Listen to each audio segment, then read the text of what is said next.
I'll figure it out. All right, everyone, welcome. And today's just a talk. I'm not going to give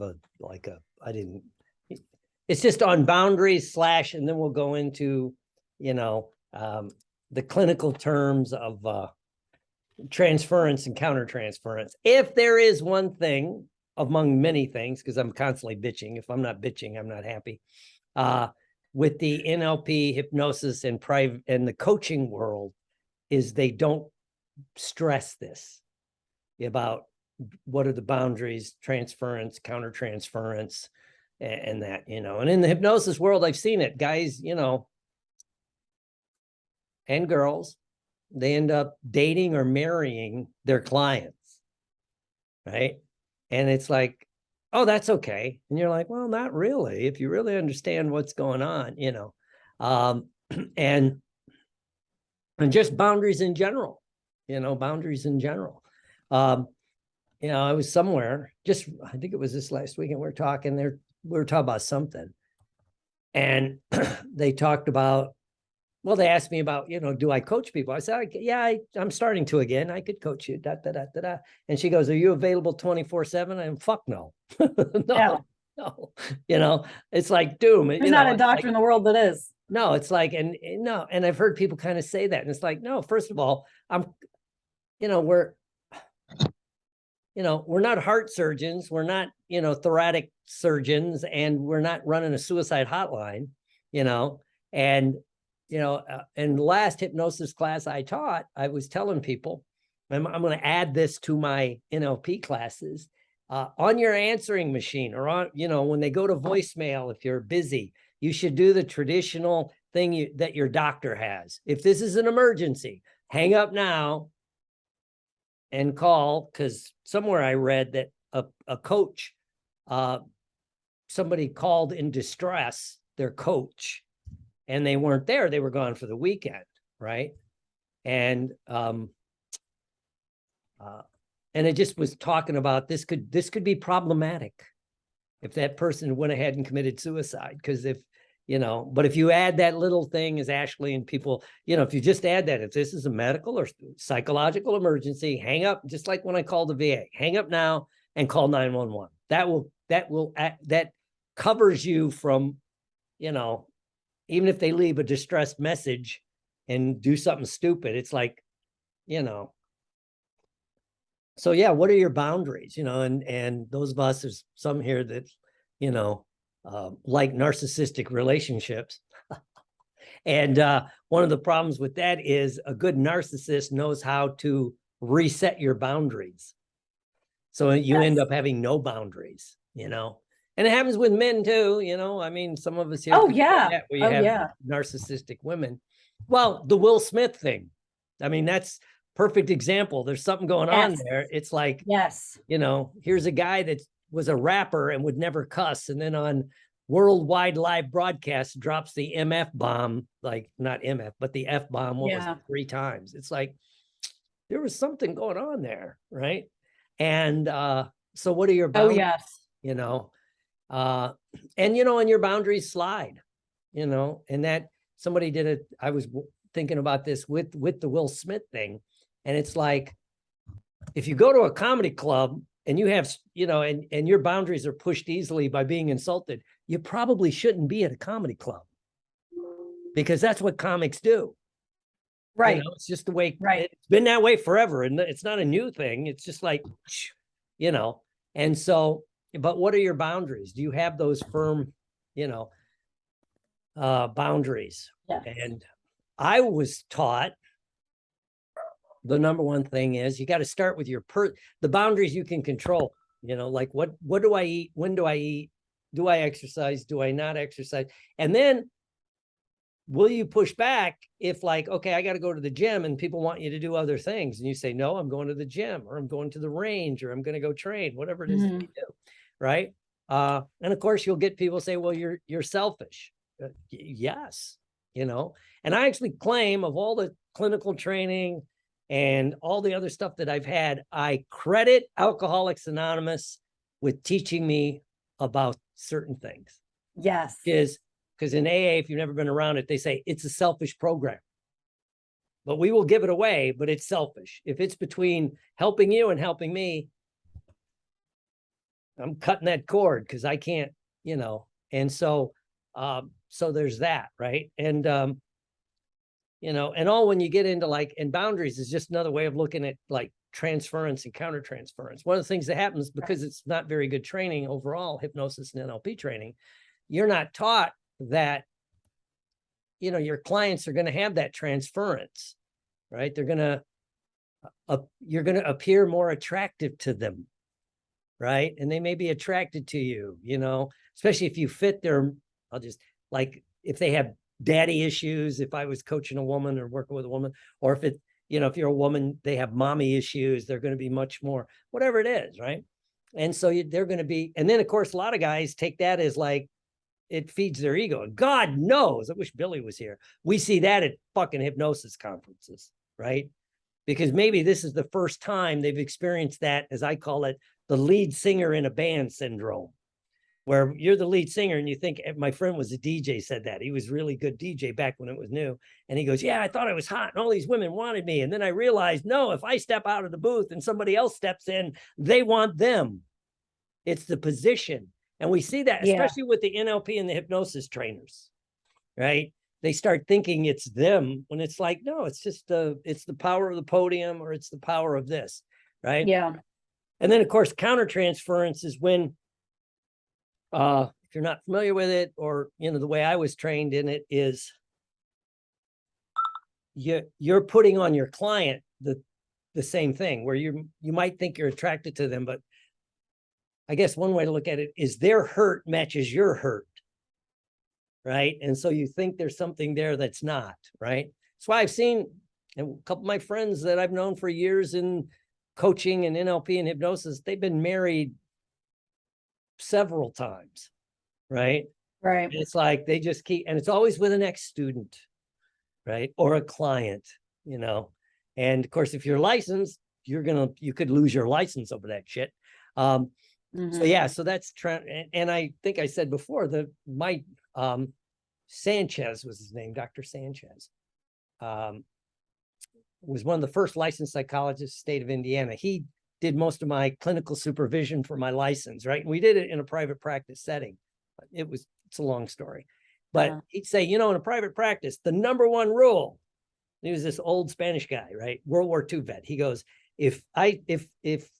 and he did classical psychotherapy and he was into hypnosis, but he goes, if a woman walked in and it's the type of woman I find attractive, I will refer her out instantaneously.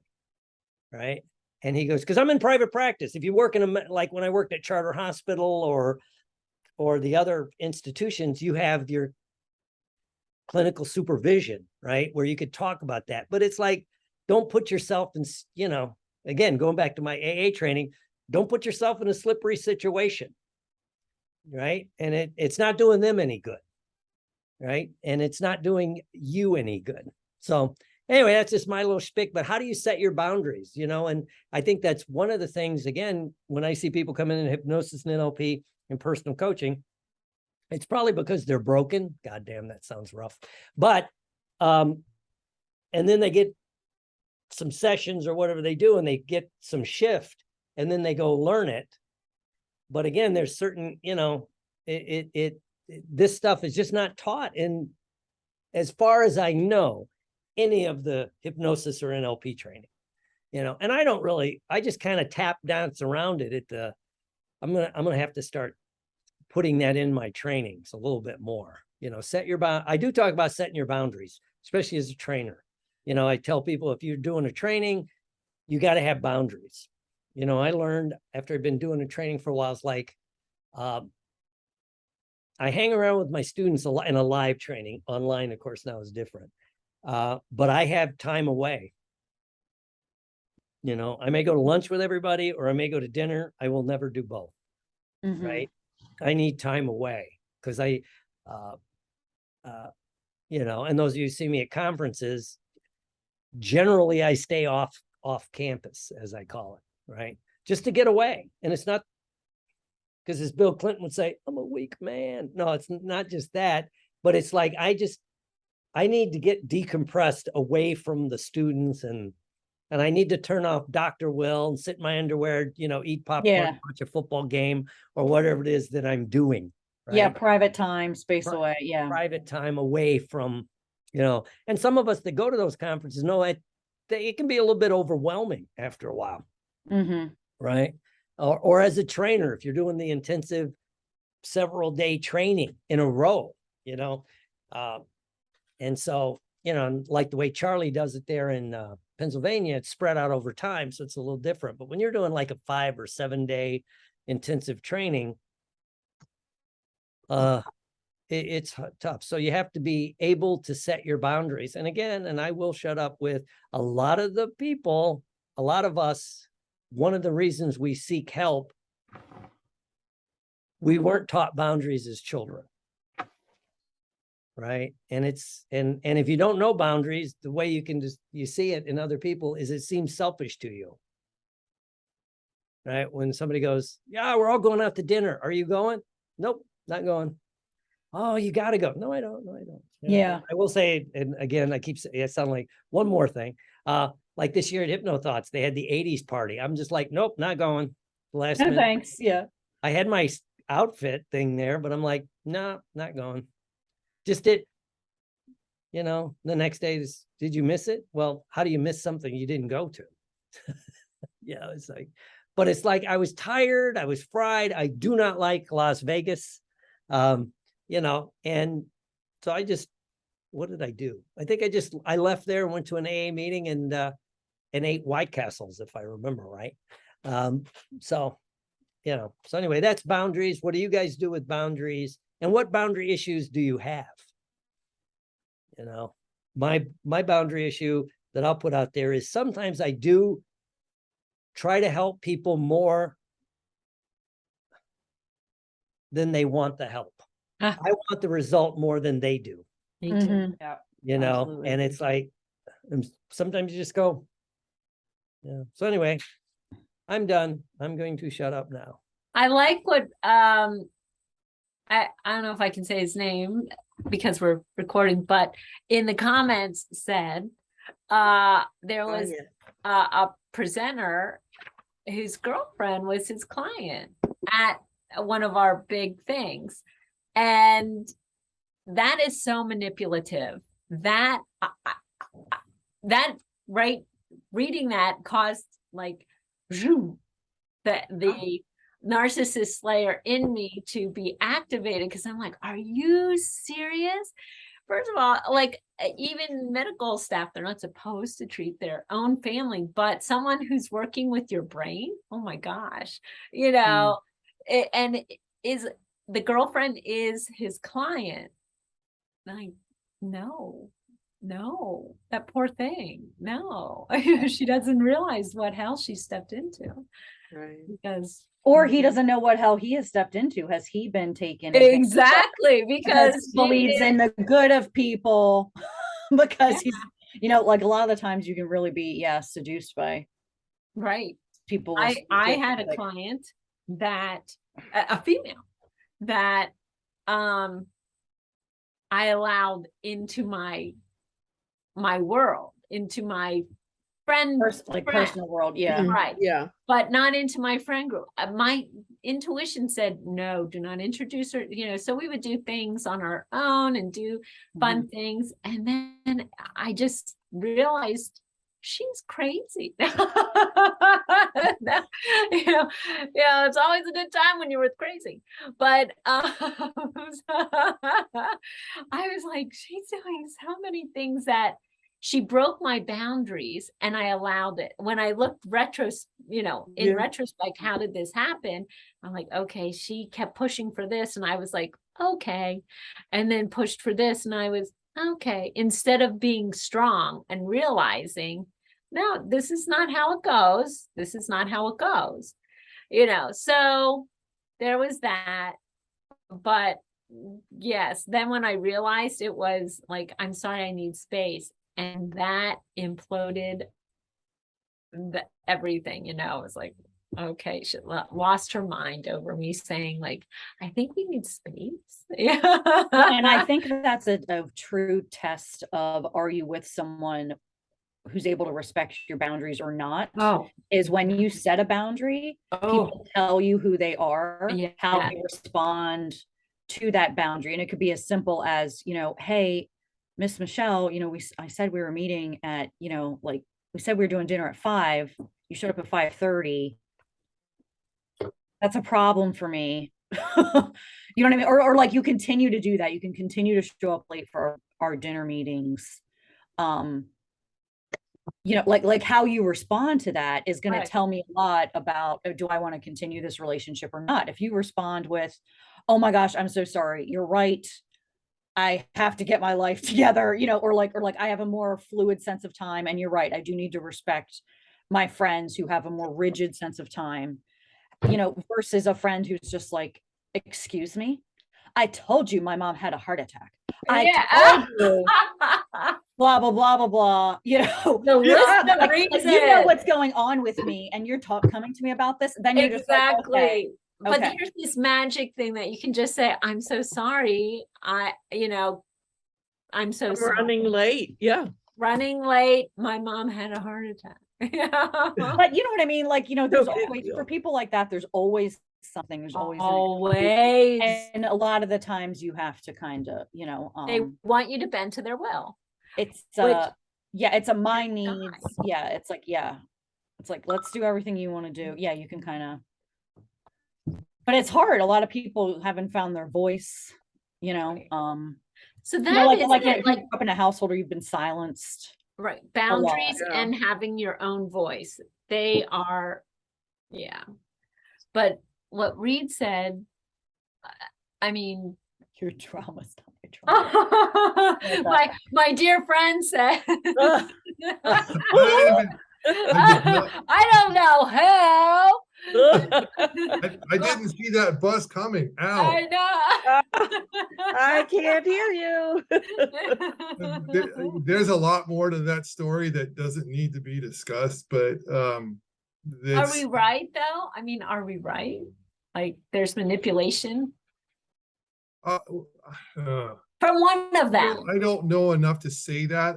The dynamic was Flat out, just if he kind of was her, unusual. if she was his client, there's massive manipulation going on. Okay. Right? I If this think was a, so.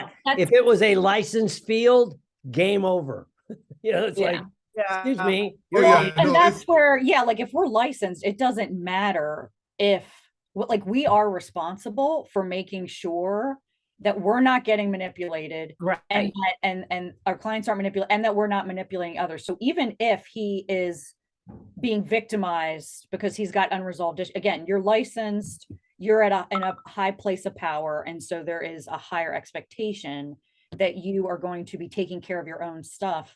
Like I tell my clients, like, you wouldn't go to a dentist who didn't see a dentist. You know what I Right. mean? Like if I am going to be helping you, I need to make sure that I'm addressing my own issues. And I mean, we don't expect our doctors to not have health issues, but we expect them to attend to them properly. I don't want to go to a doctor for a health checkup and see gangrene, like, Oh, yeah. melting off of them, and they're like, oh yeah, I'm not There gonna pay you attention to go. that. That's it. Like, You that's don't want to speaking go it- to someone who isn't taking care, Right. Yeah. but like, Yeah. And you're just continuing their cycle that they need to stop. Dr. Well, Wall you says your feel trauma if is you're not my not- trauma.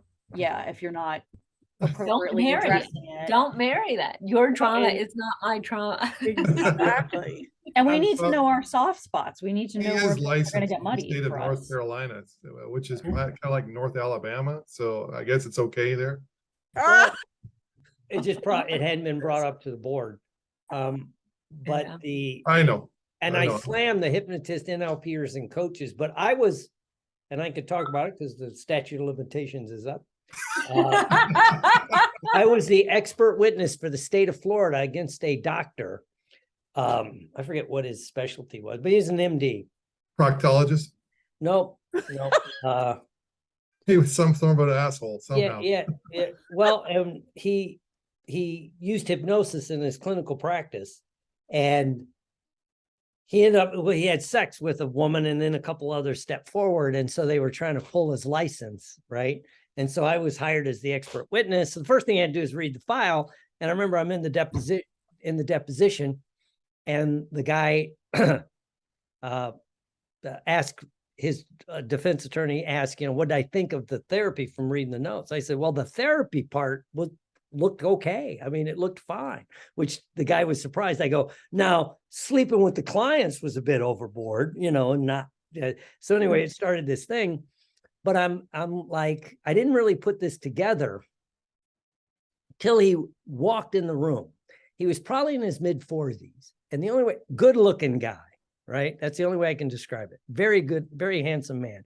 Dressed with the Armani suit, the Gucci loafers, I mean, he was a doctor, and I forget what his specialty was, and he's in Florida.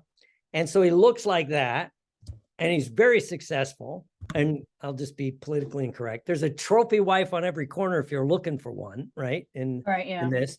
And then I really thought about it, and I looked at the notes again, and all of the women he molested were 60 years old or older. You're kidding. Right. And then, of course, they started asking questions, and then the defense attorney kicked me out of the room because I'm like, obviously he hasn't fixed his mother issues, because, I think I even said, looking like that, it's not that hard to get laid in the state of Florida, and if he's that successful and he's got a sports car, he could pull up at a country club and have a willing participant, right? And the state's attorney's just like looking at me, shaking her head. And I'm like, I'm just, it's like, so obviously he's got issues that's never been addressed. Right? Yeah. And it could be that he was molested. And I was the psychologist in the room. He was a medical doctor, and the lawyer that was defending him was a medical doctor lawyer. And they said something. I said, well, if you just actually had clinical training in psychology, you would understand this. Right. Yeah. But He's anyway, acting out something with the victim he chose. Yeah. And all the women in the thing, it fit a certain parameter of over, I think it was over 60, with health issues. There was a couple other things I don't remember, but it was like, and that was a, license, and the last I heard, they pulled his license. And then they found out later he'd gotten a license in Montana or someplace, because before he surrendered his license, he went and got another license, Wow. Yeah. Because it's really hard for MDs to lose their license. Yeah. Yeah. Well, they had him good to rights, because the lady that ended up pressing the charges was a nurse practitioner. So then I'm thinking, you're also stupid if you're doing this with a nurse. But that's what I'm saying. Like, we are very educated people. But when you have unresolved issues, it doesn't matter how smart you are, should you know better? Do you know what I mean? Like if becoming educated and being smart protected us, and we'd have the problem figured out. Well, there was that, I wished Billy would have shown up, because there was a hypnotist, we both knew him, in Connecticut. He had a big practice in Groton, Connecticut, and Hartford. It was probably a $500,000 clinic. It was the old Positive Changes model. So he had two big clinics making all this money. Well, he got caught doing the same thing, and it was a weight loss clinic. So obviously he liked, what's the politically correct word? Healthy women, big women, right? And very successful guy, good looking. He was English. He'd retired from IBM and became a hypnotist and was running these clinics. And he was having sex with some of his clients. But the kicker was he videotaped it. Oh my God. Right? But what happened was, when they went to go after him, they went after the fact he molested the clients, but there was no repercussions from he didn't break any laws according to licensing, because he wasn't licensed. And that's what his lawyer pointed out, right? He wasn't licensed. You can't charge him with that, right? You could charge him with, and only out of all the women that came forward, I think there were 12, something like that. Only one pressed charges, which is not unusual. Correct. Right? So anyway, he surrendered his passport and went back to England, right? Mm-hmm. And paid a fine. But paid, had a settlement. But yeah, but he videotaped it, right? It was like, because he called me when all this was going on. And I said, I'm not judging. I have no idea what's going on. All I know is what I heard. Da, da, Mhm. da, da, da. And then I found out he videotaped it. And then the last time I talked to him, I said, you're an idiot. And he kept the videotapes in the office, right? Oh, I mean, the security guy and me going, and that's back when it was VHS tapes. So they're, if they weren't labeled. Was the old military saying about keeping your indiscretions 100 miles from the flagpole? yeah. Well, I'll shut up with, Don't do it in the office. Well, and I And, mean, not to mention, go ahead. all I was going to say too is one of my clinical supervisors, the other psychologist in the other state, Illinois, was doing my clinical stuff. And he said his rule of thumb is he was trained at where he took his, was a class, I think it was the University of Chicago. So a rather good graduate school, right? And he said, well, he was taught you never live in the town you have a psych practice. Mm. Right? You live one town. And my friend, Dr. Butler, he's an MD. He always lives one town away. Right? Because he goes, I don't want to run into you at the health club or at, if I'm out having a few beers, watching a football game, I'm like, and I always usually had all my clinical practices that were one town away, so. I'll shut up. Yeah. Somebody else talk. Well, and I was going to say on the other side too, as a person, I mean, if I have worked really hard and gotten this degree and gotten these certifications and gotten licensed and have built this beautiful, productive practice that is helping a lot of people, I can ruin that for myself because I'm not treating my issues. Right. If I'm acting something out with the people that are around me. And so it's not, it's really in everyone's best interest if we have boundaries, and take care of ourselves.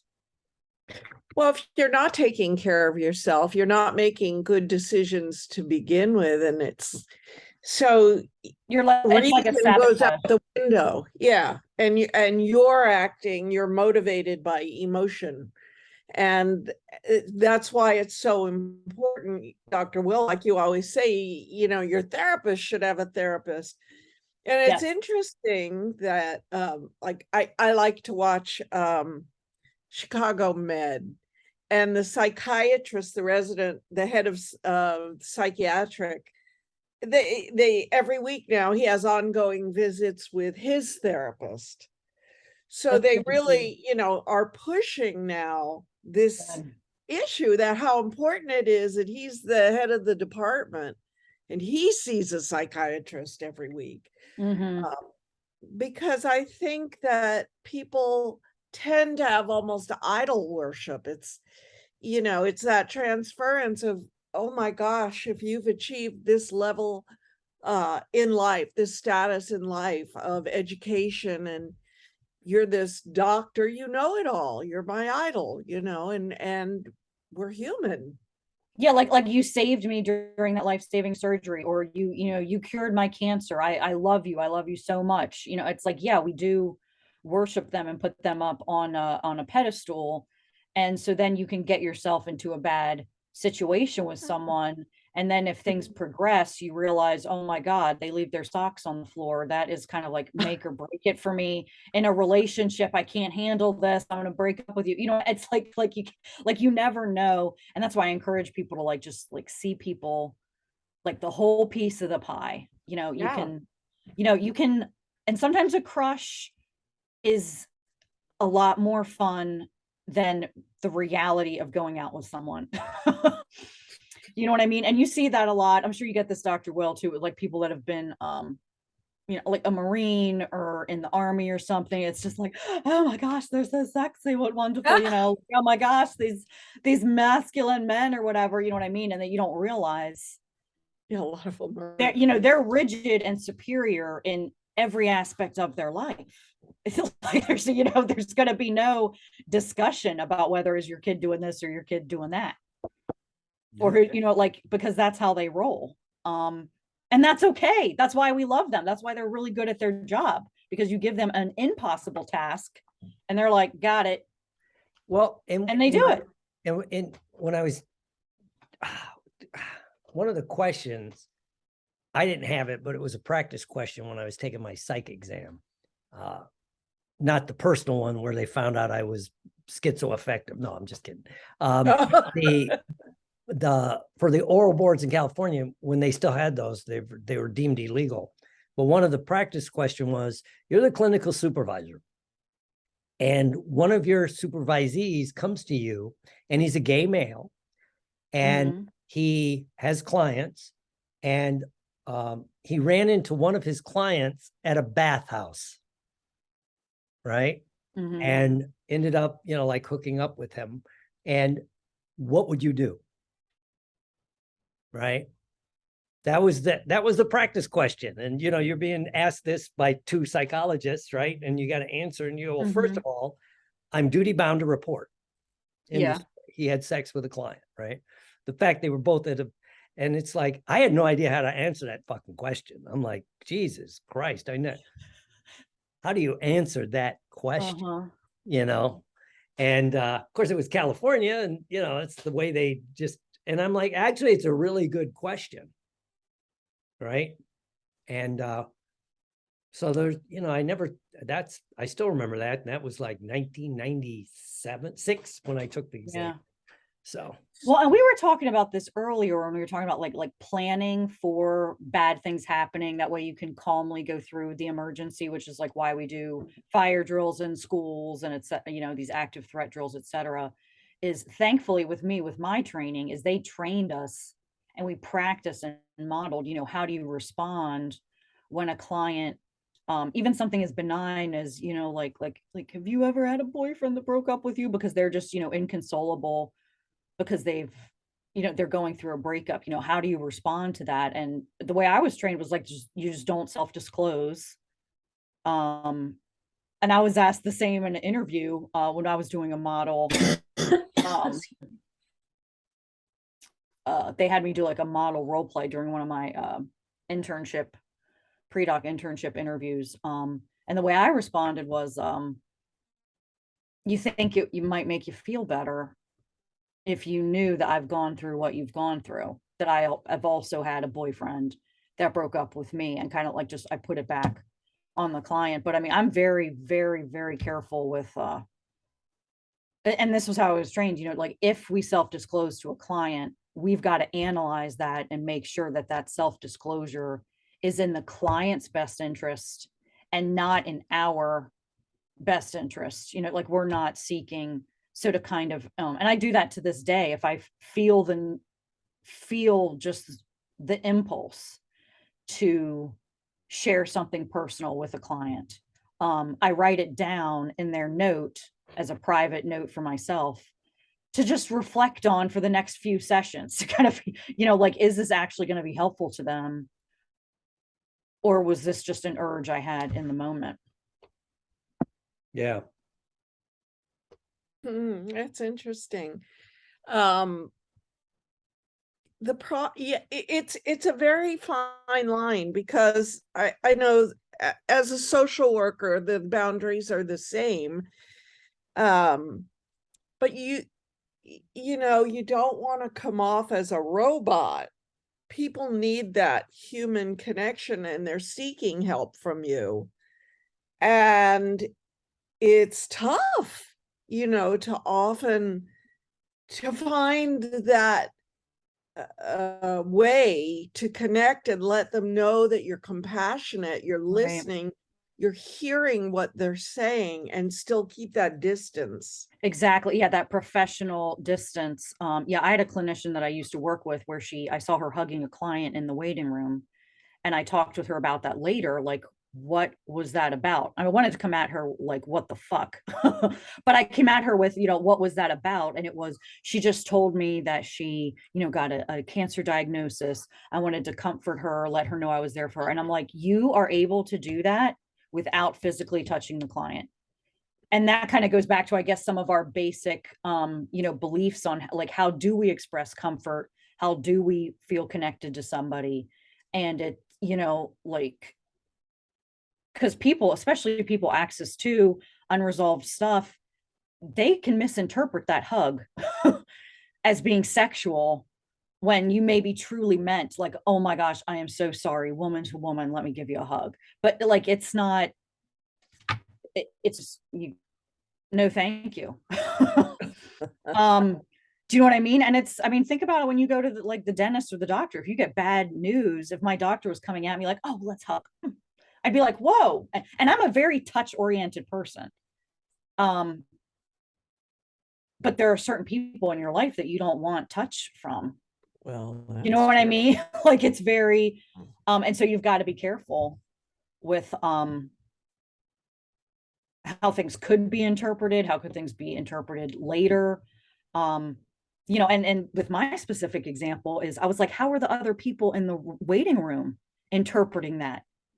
They might not feel safe in this office, even though they're getting treated by me and not by you. Because if they're thinking, oh, if this type of behavior is accepted around here, that makes me feel unsafe, even if it's not a conscious decision of theirs. Like maybe all of a sudden, like, oh, someone's not showing up. You've got some no-shows, so you've got to be, it's crucial to have firm, non-negotiable boundaries, with clients. And I think there's a Likert scale of safeness, I mean, I wear a wedding band. That's disclosing some personal information, if that makes sense. But oh yeah, like people, I don't even want clients to know when I'm on vacation or anything. Like, it's none, because that in and of itself can create counter transference. I'm having an emergency or I'm dealing with this tough time in my life and you're on vacation, like that can create an issue. It's like, I'm out of the office or I'm unavailable. You don't need to, I could be at a conference. I could be seeing another patient. Sure. It's none of your business. Right. I'm not available to you right now.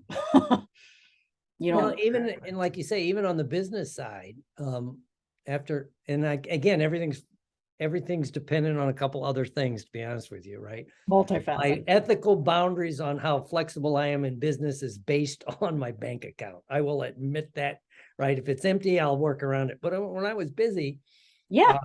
at Suncoast Hypnosis, I'd say, I'll give you one reschedule. That's all you get. If you don't show up for the session, you just lose the session. Right? Because you could let me, like someone said, you could have well, it wasn't texting back then. You could have called, you could have done something. And but again, was it a legit, and then this is where you use your discretion.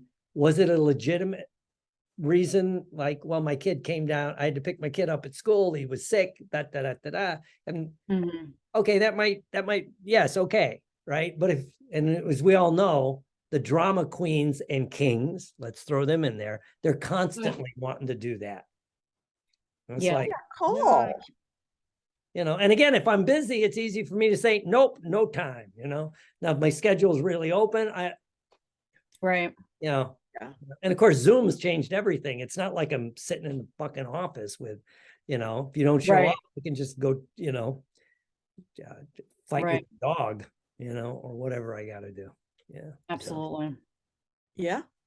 Yeah. Yeah. Financial. Quiet, Danae! Where are you? There you are. I'm right here. This is just interesting. It's interesting to learn. I don't have the same background as Dr. Horton and Ashley, or even Carrie.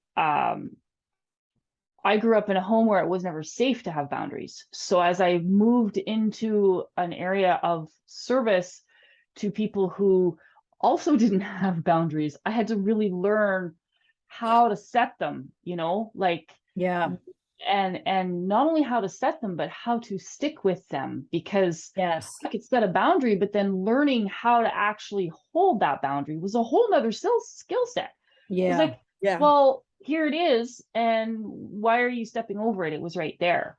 And then as I learn and grow and continue to see my coach and my therapist and all that stuff those boundaries change. You know, I realize there's certain clients that I don't want to see as clients anymore.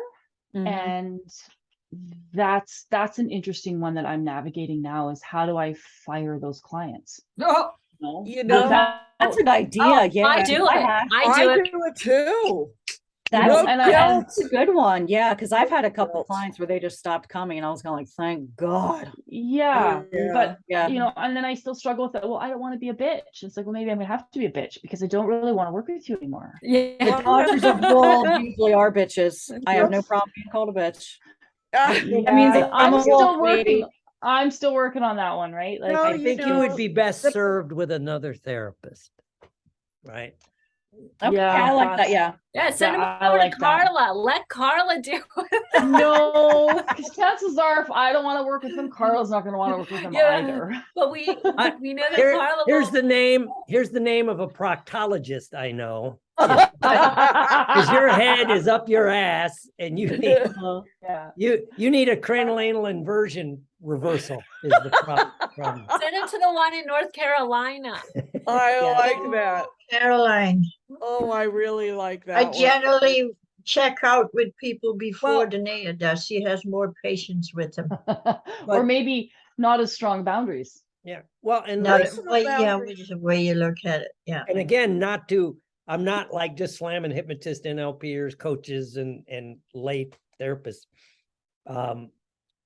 And Ashley can say this, and I know Carrie can too.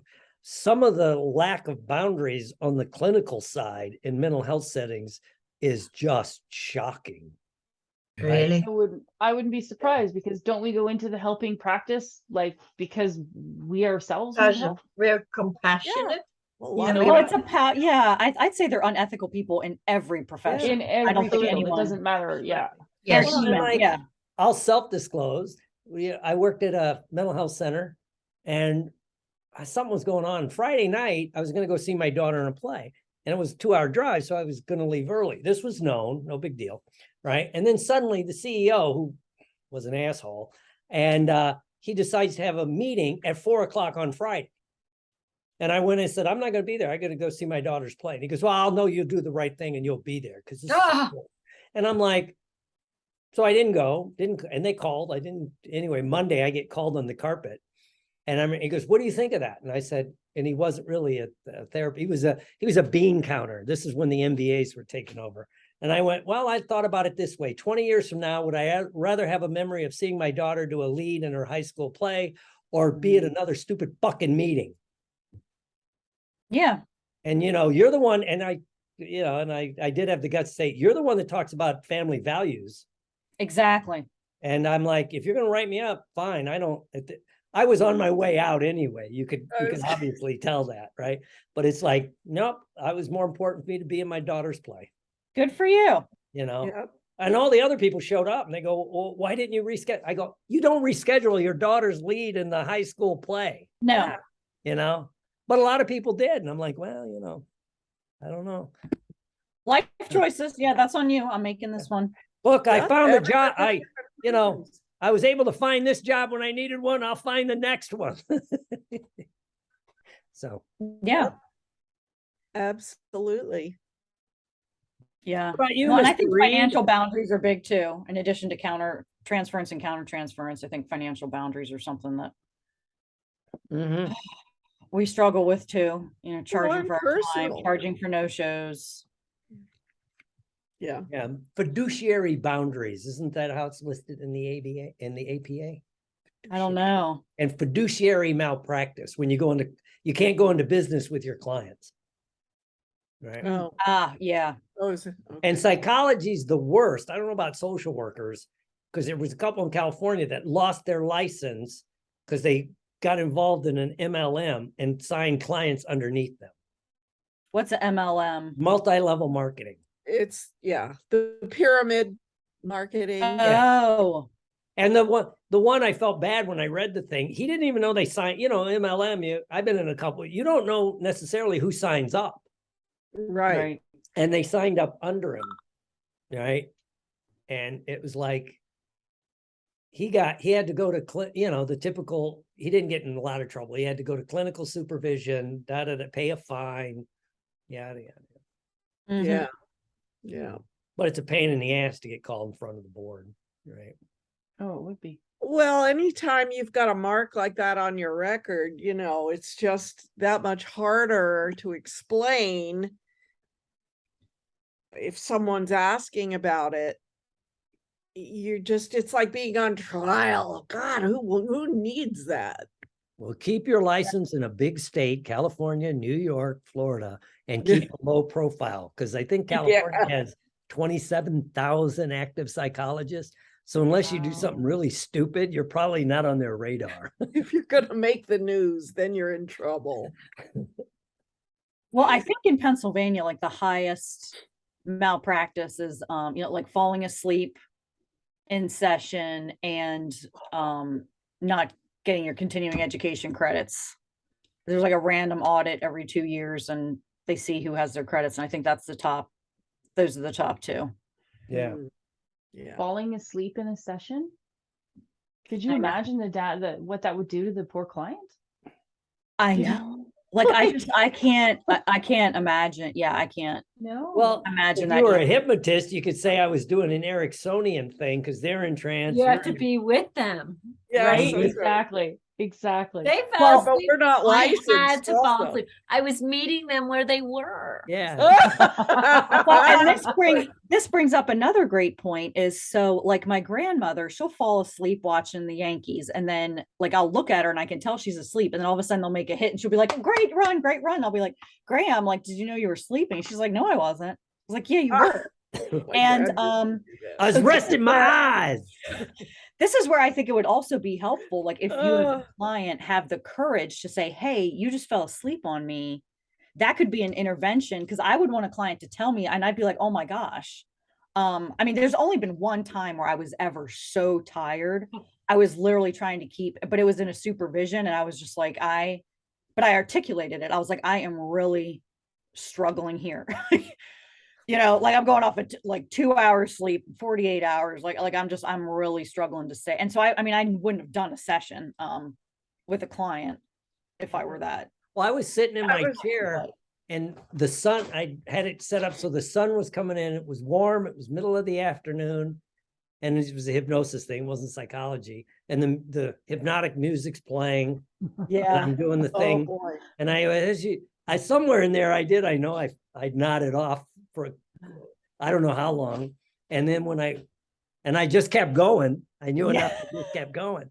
And the client goes, yeah, that pause you took was really good. I I love was- that therapeutic pause. I was channeling Milton Erickson. There you Oh, go. that's hilarious. So I moved my chair to get out of the sun because it was when I had an office up here and it was like beautiful floor, sunny afternoon, sun on you. Yeah. I ate a big lunch. That's why Yeah. I quit eating big lunches when I, Yeah. yeah. Yeah. Yeah. I usually say, like, if I'm doing a recording like that, I'm going to stop for just a moment and be quiet and let you imagine and, visualize all that we have been talking about. Take in those feelings, Yeah. Well, and Realize- Ashley and Michelle's been through, our friend Charlie does this thing with the pauses. In the thing, and he taught it at one of my things. I go, it's really great. I go, I won't do it. And he goes, why? I go, because I'd probably fall asleep in that 4-minute pause at the end. I use I can't that stay to fall quiet for asleep. 4 minutes. Yeah. I love that. that's a long pause. Yeah. Well, it's that progressive pause. You Yeah, should, progressive I'll find it. pause. I've got Yeah. he says we could share it. It's a progressive pause thing. It's Yeah, really, that'd be neat to see. it's really cool. Yeah. He just And taught it I at the teach National that Guild to this my last year. client. Yeah. Yeah. 4 minutes is a long time. But you start off with it's a lower amount, and Like then 20 seconds, then it goes up. it does start with 20. When I'm trying to fall asleep at night, I just do like a few seconds, and then I open my eyes, and then I do it with the blinking and then Mm. open my eyes as long as it, because he taught that. And then That's fractionation. well, yes, it is fraction, but with the way Charlie does it, you're out. You're just like, okay, I'm done. Yeah. Oh, That's yeah. cool.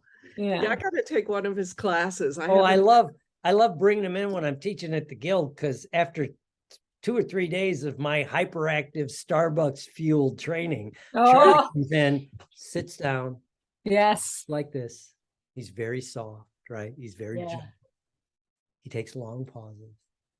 And I love it because it just shows people that, like, hey, whatever your style is can be effective.